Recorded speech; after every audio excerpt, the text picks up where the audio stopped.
Our film begins after the circumnavigation of the globe. Enrique, the slave of Magellan, now a free man, has returned home to his native village.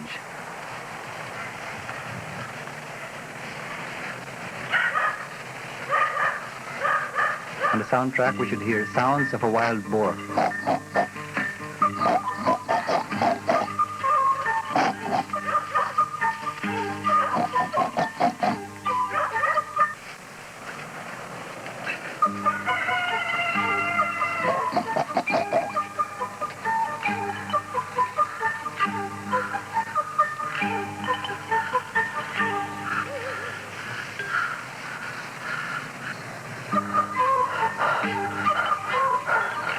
The yo-yo is not a toy for Enrique.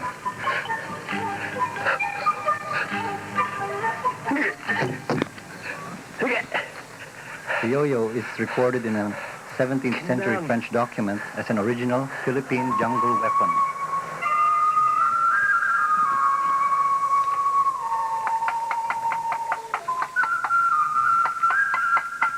Enrique comes from Ifugao, a province where woodcarvers are abundant today. Throughout the film, we will see Pigafetta writing entries of the voyage into his journal. But Enrique, being a illiterate,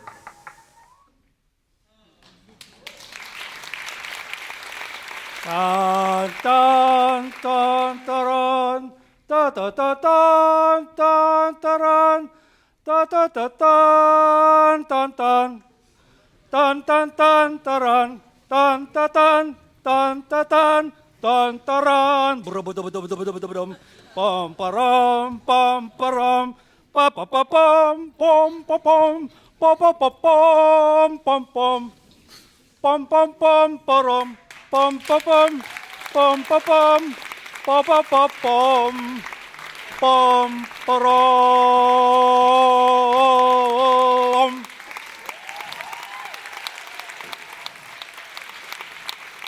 And now, having completed his requirements for a doctorate in blockbuster filmmaking, the University of Hollywood hereby confers this doctorate summa cum laude to Kidlat Tahimik.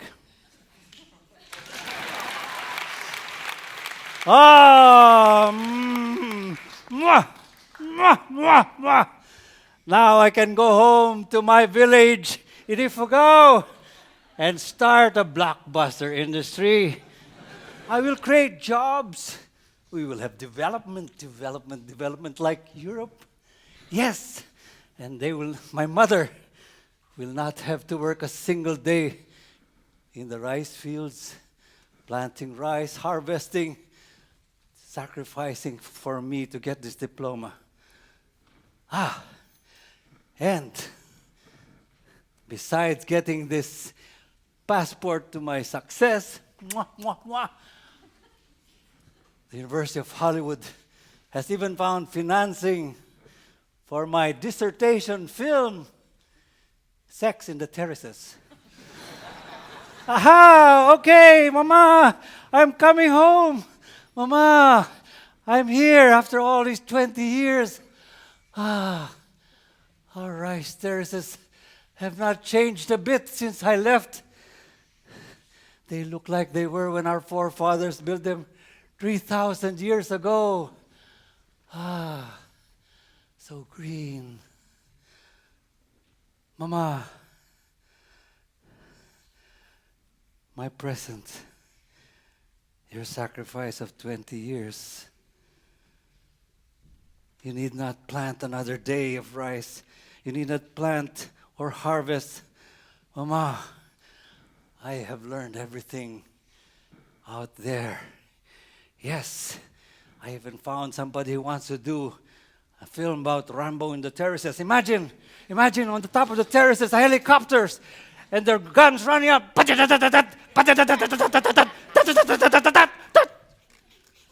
And our green terraces slowly turning red, terrace by terrace, with Hollywood ketchup. Mama, it's so easy. We will make it and the producers in Manila will have a run for the money. But Mama, why are you so sad? After 20 years, I'm back. Huh? I said that 20 years ago when I left to study, that I would make films about the hood epic chants of our forefathers, that I would make a film about Inabian, our goddess of the wind, our goddess of the wind who taught us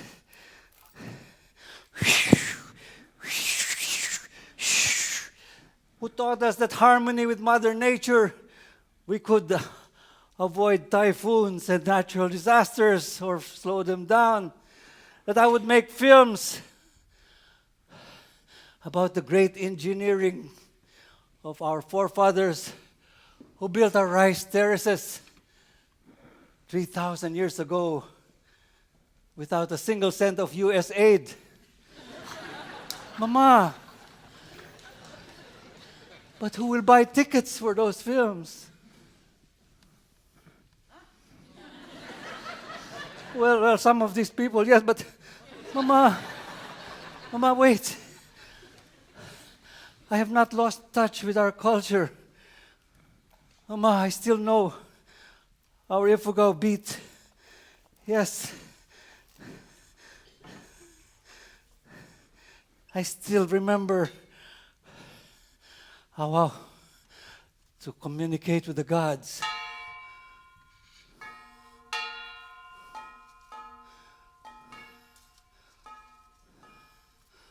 One, two. Does anybody know the Ifugao beat? Okay, focus. Breathe.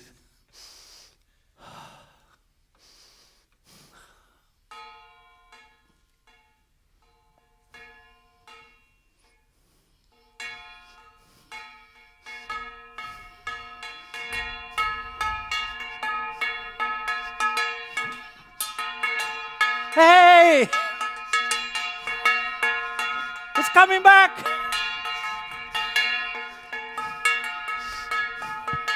Okay, forget about Sex in the Terraces, forget about Rambo in the Terraces. Let's have our auditions tomorrow for our blockbuster film industry of Ifugao. Let's do it with our own Indigenous stories.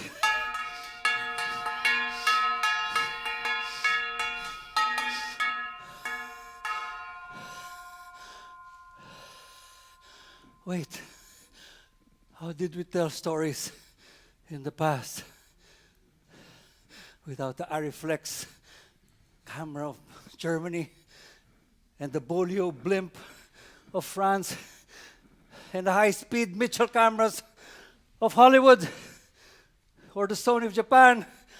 How did we tell stories in the past? Apo Lopez na uyak. How did we tell stories? How did you communicate with the next generation? How did we tell them and inspire them to follow? Yes. We did it our way, our own indigenous way. We told stories with our own bamboo camera. Oh ho!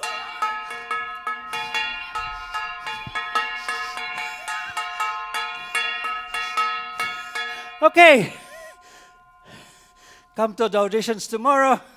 We'll do a film about Inabian, goddess of the winds, and how she protected our people. Who will audition for Goddess of the Winds? Hariba. Come tomorrow. Come in your native dress. And come topless. Oh, and one last thing. Tomorrow, I will also include a new sequence in my film. It's about a tribe up in the north, where they have long winters. And the story is about the prince of the tribe who has lots of trams and airplanes. But he told them, let us not wear our ties and be a prisoner of the snake that strangles us. Let's put the tie where it belongs. So tomorrow, come to our auditions.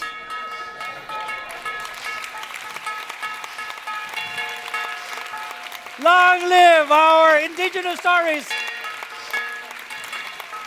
Long live the local tales. Long live our ability to tell stories on our own. Long live the Prince Claus and his advocacy for culture. Down with the formulas of sex and violence films.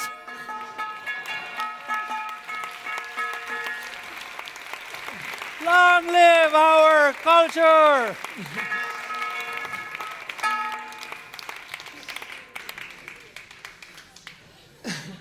I don't know if I should be wearing this now. Kidlat, come on the stage. A big hand for Kidlat Tahimik.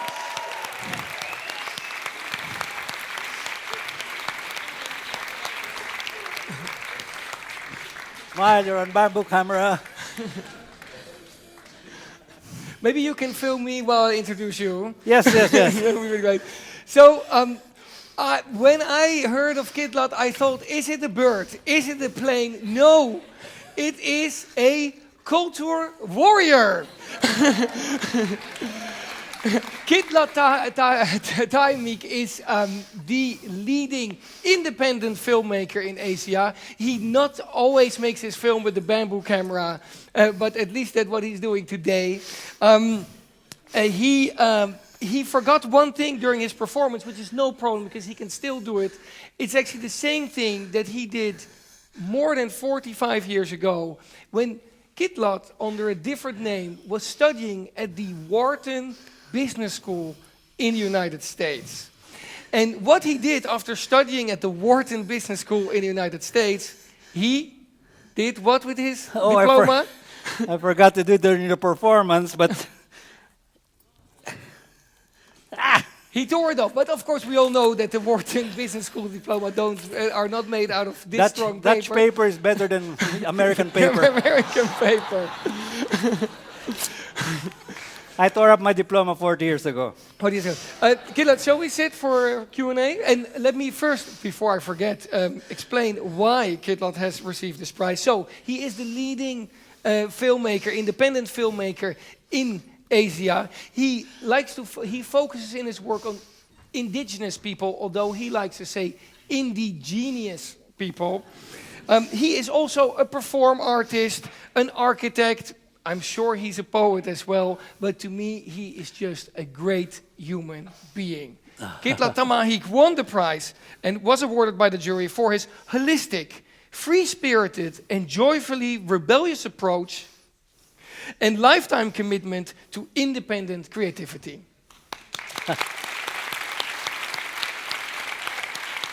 I'm glad I'm not boxed in just as a filmmaker. That would be boring. It's actually very interesting because where did you put your tie exactly? Right over there, right?